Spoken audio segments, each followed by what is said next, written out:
अस्सलाम वालेकुम। क्लास 10 का यूनिट 22 बेसिक स्टैटिस्टिक का चैप्टर जो था हमारा कंटिन्यू था। उसमें अभी तक जो हमने फ्रीक्वेंसी टेबल बनाए थे उसमें डिस्क्रीट डेटा रख के, डिस्क्रीट क्लासेस का डेटा रख के हमने बनाया था। एक कंटिन्यूस क्लास जो है वो इसकी हम बनाएंगे।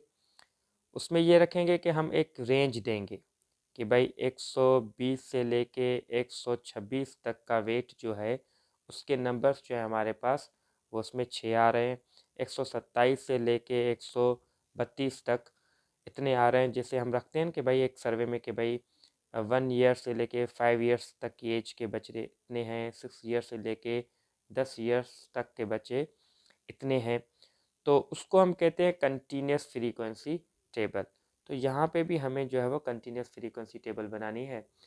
तो उसके लिए हमें ये पता होना चाहिए कि भाई हमारे पास जो डेटा है टोटल, इसमें कितनी मुनासिब सूटेबल क्लासेस जो हैं वो रहेंगी, कितनी हमें क्लासेस बनानी चाहिए।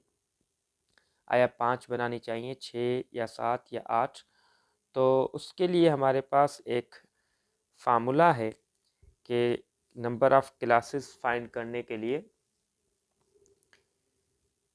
ये फार्मूला जो है इसको स्ट्रक्स रूल कहते हैं। ये एक साइंटिस्ट का नाम है, मैथमेटिशियन का नाम है, जिसके नाम से इसको नाम दिया गया स्ट्रक्स रूल।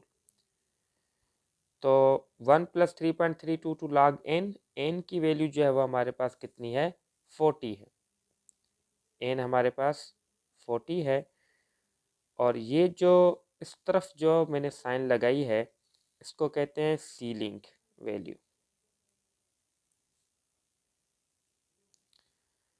सीलिंग वैल्यू का माना क्या होता है, पहले हम इसके अंदर की वैल्यू मालूम कर लें। 1 + 3.322 log 40।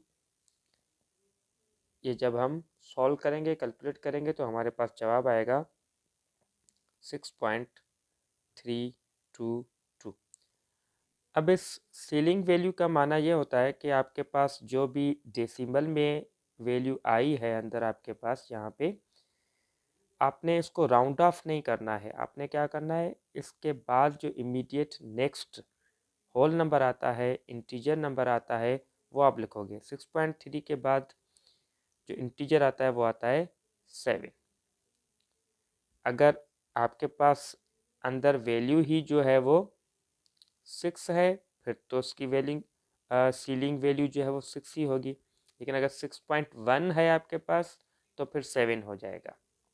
के मालूम करने के बाद अब आप रेंज मालूम करोगे। यानी रेंज का माना यह होता है कि इस डेटा के अंदर जो आपके पास मैक्सिमम वैल्यू है, हाईएस्ट मैक्सिमम ऑब्जर्वेशन जो है, उसमें से मिनिमम को आप माइनस करो, आपके पास रेंज आ जाएगी। मैक्सिमम इसमें जो है वो आपके पास जो है वो 176 है, और मिनिमम जो है इसके अंदर आपके पास वैल्यू जो है वो 119 है। इसमें से आप माइनस करो, आपका जवाब मिलेगा 57। के आपके पास आ गया 7, यानी आपने 7 क्लासेस बनानी है आपको। और उस क्लास की हाइट कितनी हो, उस क्लास की साइज़ कितनी हो, उस वो क्लास कहाँ से शुरू हो, कहाँ पे ख़त्म हो। अब ज़ाहिर है आपके पास मिनिमम डेटा जो है वो 119 है, तो आप क्लास 119 से ही शुरू करोगे, पहली वाली क्लास जो होगी। तो 119 से लेके कहाँ तक फाइंड करनी है आपने, उसके लिए आप क्या करोगे, हाइट फाइंड करोगे।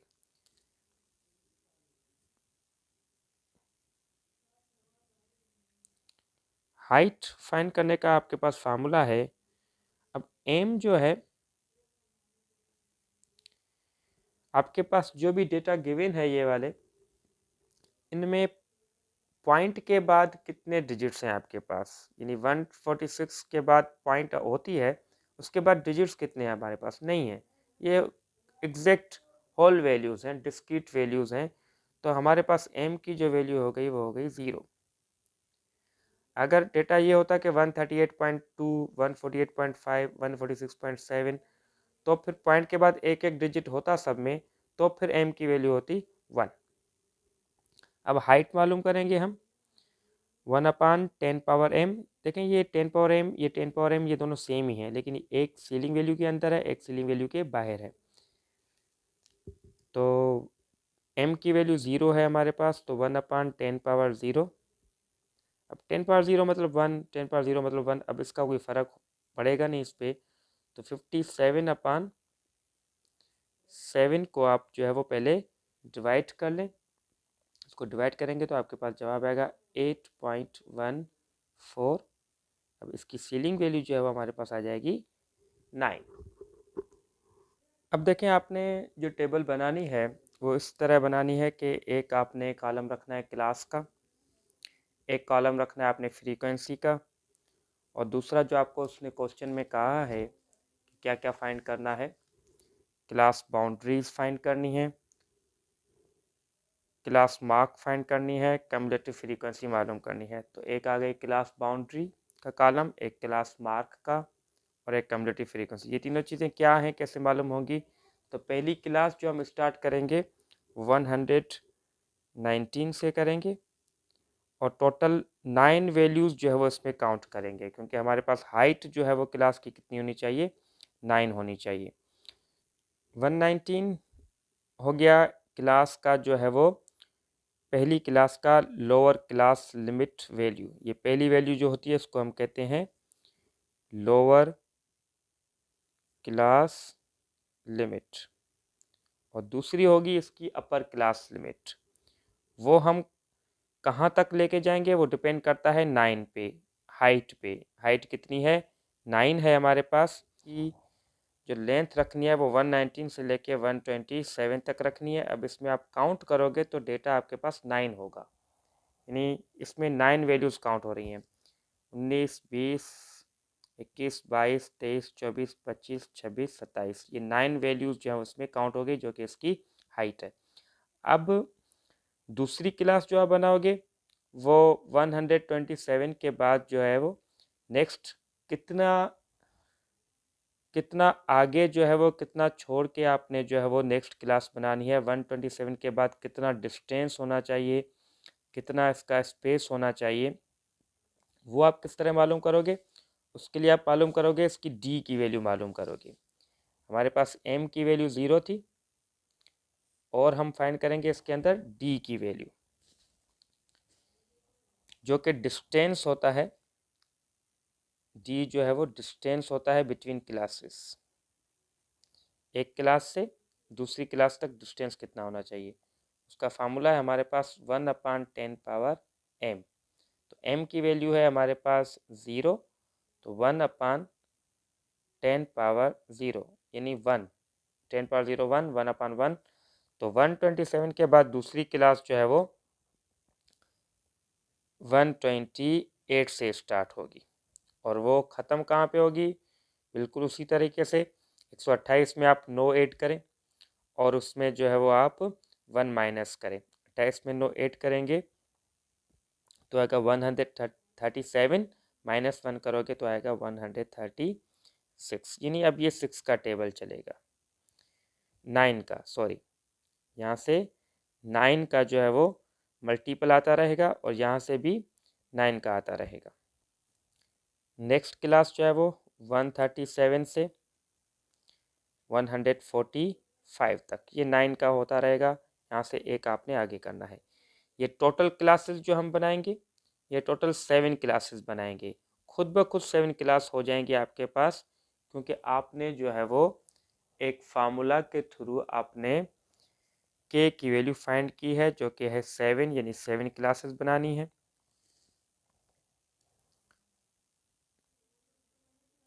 अब पहली क्लास की फ्रीक्वेंसी कितनी है, मतलब 119 से लेके 127 तक जो है वो हमारे पास कितनी वैल्यूज़ हैं, कितना डेटा है हमारे पास, ये सारा डेटा हमारे पास लिखा हुआ है। अब इस डेटा के अंदर 119 से लेके 127 जो हमारी फर्स्ट क्लास थी उसमें कितना डेटा होगा, तो हम काउंट करेंगे। 1,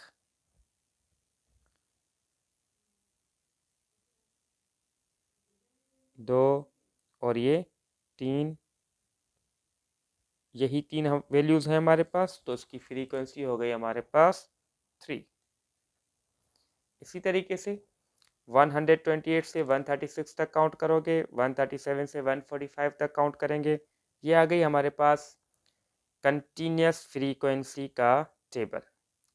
अब क्लास बाउंड्रीज मालूम करनी है, क्लास मार्क मालूम करनी है, कम्युलेटिव फ्रीक्वेंसी मालूम करनी है।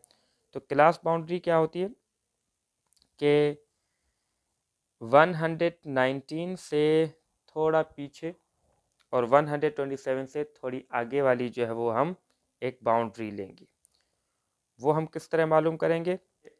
लोअर क्लास लिमिट जो है हमारे पास 119, इसमें से माइनस करेंगे d/2।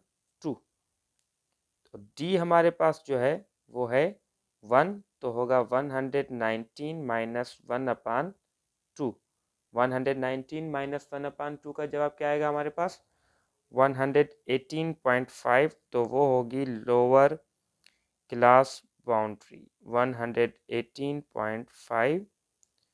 और अपर क्लास बाउंड्री मालूम करनी है, वो अपर क्लास लिमिट से मालूम करेंगे। ये हमारे पास अपर क्लास लिमिट है, इससे अपर क्लास बाउंड्री मालूम करेंगे। सिमिलर उसी तरीके से 127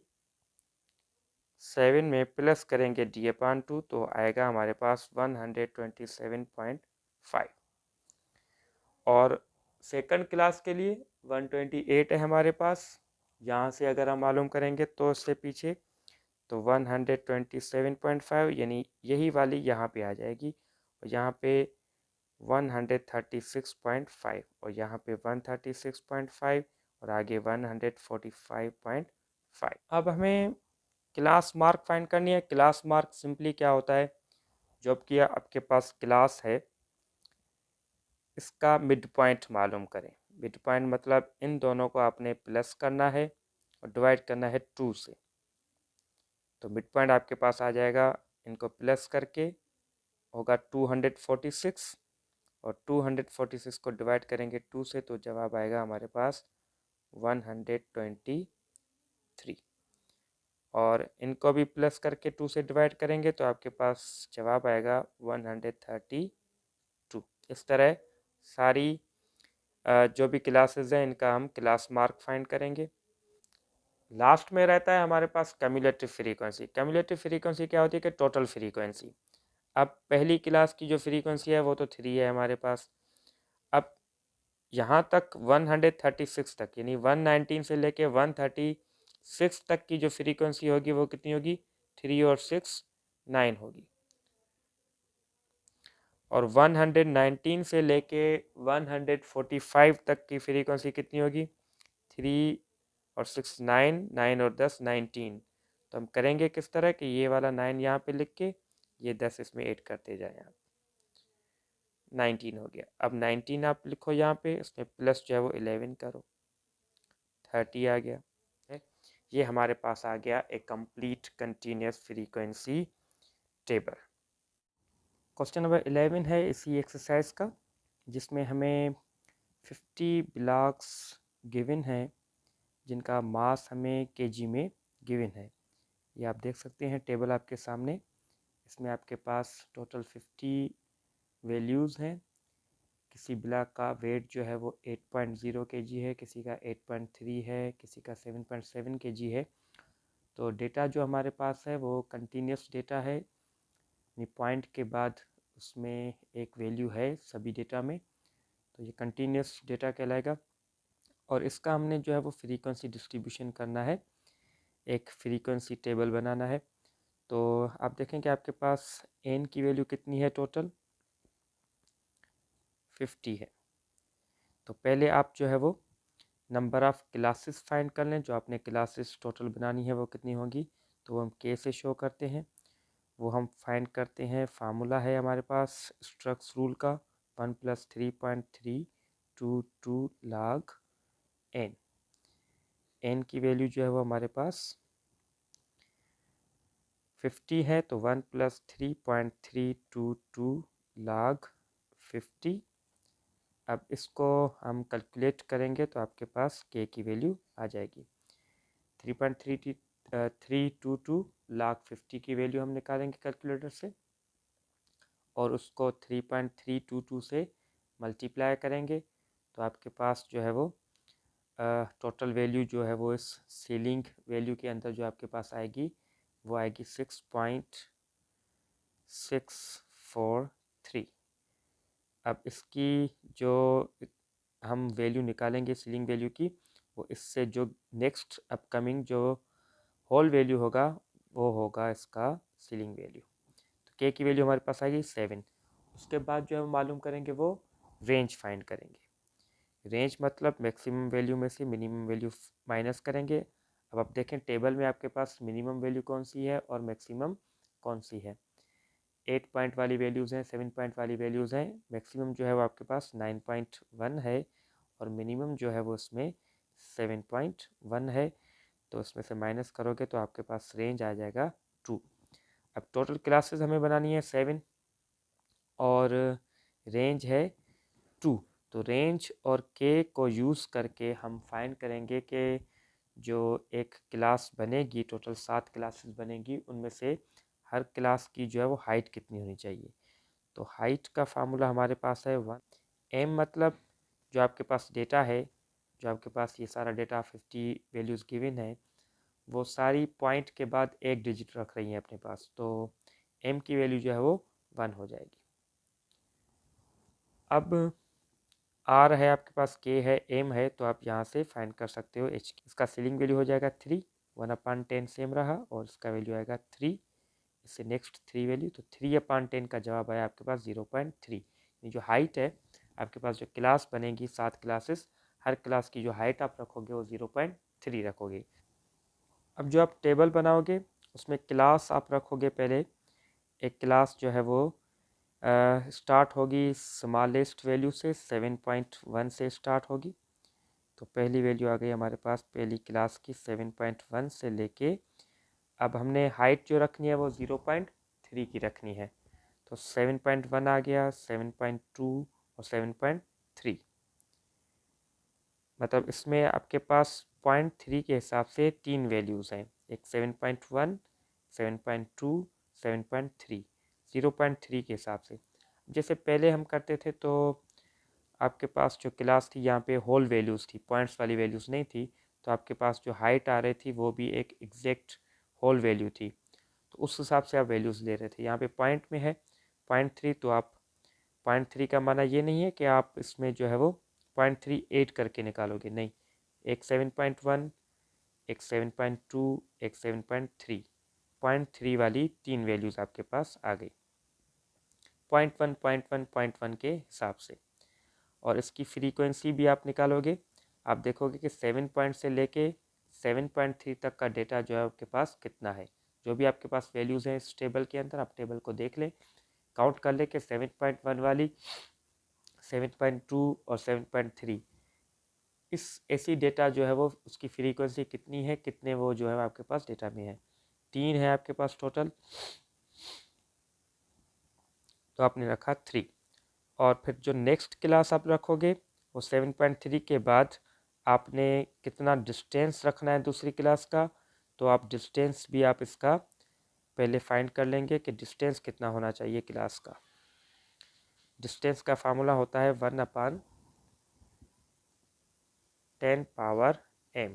तो m की वैल्यू 1 है, तो 1/10 0.1 होना चाहिए एक क्लास से दूसरी क्लास तक का डिस्टेंस। तो 7.3 के बाद 0.1 मिलाओगे तो होगा 7.4 और 7.4, 7.5, 7.6, 0.3 के हिसाब से दूसरी क्लास होगी 7.6। इसी तरीके से नेक्स्ट जो होगी वो 7.7 होगी और 7.7, 7.8, 7.9, 7.4 से लेके 7.6 तक जो है वो वैल्यूज़ कितनी है वो आप काउंट कर लोगे, तो वो आपके पास 5 है। इस तरह इन सब की जो है वो इससे लेके इस तक की वैल्यूज़ कितनी है वो सब फाइंड करोगे। ये आपके पास आ गया इसका फ्रीक्वेंसी टेबल।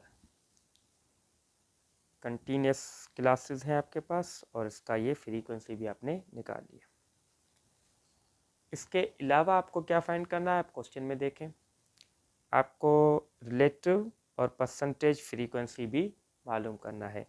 तो रिलेटिव फ्रीक्वेंसी और परसेंटेज फ्रीक्वेंसी मालूम करने के लिए आपके पास फार्मूलाज हैं। रिलेटिव फ्रीक्वेंसी मालूम करने का फार्मूला ये है कि जिस क्लास की जो फ्रीक्वेंसी है उसको डिवाइड करोगे आप टोटल वैल्यूज से। आपके पास जो डेटा है टोटल वो 50 है, गिवन भी है, ये भी सम करोगे तो आपके पास 50 आएगा। उसको 50 से डिवाइड करो, कैलकुलेटर पे कर लें या रफली आप जो है उसको डिवाइड कर लें, आपके पास आंसर आएगा 0.06। और परसेंटेज फ्रीक्वेंसी क्या होती है, इसी रिलेटिव फ्रीक्वेंसी को मल्टीप्लाई करना है 100 से। 50 का टेबल 100 पे 2 टाइम 2 इंटू 3 6% आपके पास आ गया इसका परसेंटेज फ्रीक्वेंसी। सिमिलरली 5/50 आएगा 0.1 और 5/50 को डिवाइड मल्टीप्लाई करोगे 100 से तो आपके पास आंसर आएगा 50 का टेबल 100 पे 2 टाइम 2 5 10%। इस तरह आप सबकी जो है वो रिलेटिव फ्रीक्वेंसी मालूम करोगे और सारी रिलेटिव फ्रीक्वेंसी का सम जो होता है वो 1 होता है और सारी परसेंटेज फ्रीक्वेंसी का जो सम होता है वो 100 होता है। आप मालूम करके देखोगे तो आपको मिलेगा। हमने सारी रिलेटिव फ्रीक्वेंसीज मालूम कर ली हर क्लास के हिसाब से। 3 की 3/50, 5 की 5/50, 9 की 9/50, 13 की 13/50 और सारी रिलेटिव फ्रीक्वेंसी का सम कितना आएगा, 1 आएगा। आप सबको सम करके देखोगे 1 आएगा। और परसेंटेज फ्रीक्वेंसी क्या करना है, रिलेटिव फ्रीक्वेंसी को जो है वो 100 से मल्टीप्लाई करना है। तो हमने सारी ही परसेंटेज फ्रीक्वेंसीज मालूम की, उनका सम भी टोटल कितना आएगा 100 और फ्रीक्वेंसी का सम जो है वो 50 आएगा। आपके पास डेटा जो है वो 50 का था।